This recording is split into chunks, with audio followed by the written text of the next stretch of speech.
Challenging టైమ్స్లో ఒక సుదీర్ఘమైన అనుభవం నాయకులు కావాలి.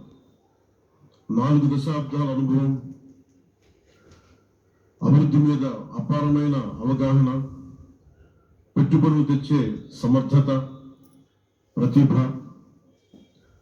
విదేశాల్లో ఉండే నాయకుల్ని మలేషియా దగ్గర నుంచి, సింగపూర్ దగ్గర నుంచి, యూరప్, అమెరికా నుంచి ఆ దేశాల అధ్యక్షుల్ని తెలుగు రాష్ట్రాల వైపు దృష్టి మళ్లించేంత శక్తి సమర్థత ఉన్న శ్రీ నారా చంద్రబాబు నాయుడు గారికి ఆయన నాయకత్వం చాలా అవసరం,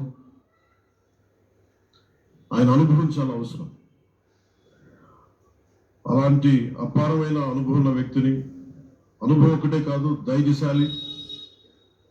ఈ రోజుకి నాకు ఒకటే గుర్తుంటుంది, మన తాడేపల్లిగూడెం సభలో చెప్పారు, చాలా క్లేమోర్ మైన్స్ పేలిపోతే జీప్ ఎగిరిపై కింద పడితే చొక్కా దులుపుకొని ఆయన మళ్ళీ వచ్చి రాజకీయం చేసిన వ్యక్తి. ఈ రోజున సైబరాబాద్ ఉంది అంటే అది శ్రీ చంద్రబాబు నాయుడు గారి దార్శనికత. అలాంటి వ్యక్తి, ఆయన అనుభవం ఈ రోజున 2024 ఆంధ్రప్రదేశ్కి ఎన్డీఏ కూటమి తరపు నుంచి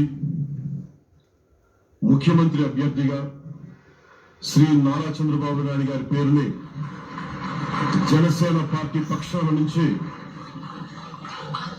మేము బలపరుస్తున్నాం.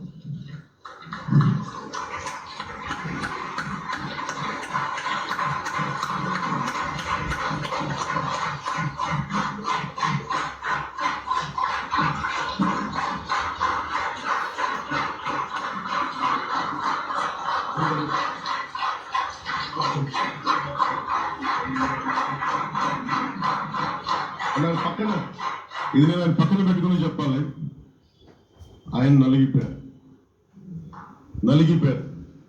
జైల్లో చూశాను ఆయన, పాపం భువనేశ్వర్ గారి బాధను చూశాను. నేను అనుకున్నాను, అమ్మ మీరు కన్నీళ్ళు పెట్టకండి, మంచి రోజులు వస్తాయని చెప్పిన మంచి రోజులు వచ్చినాయి.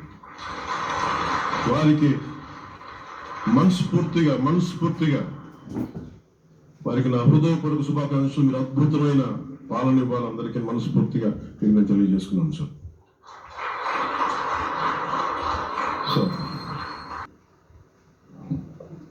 భారతీయ జనతా పార్టీ సరే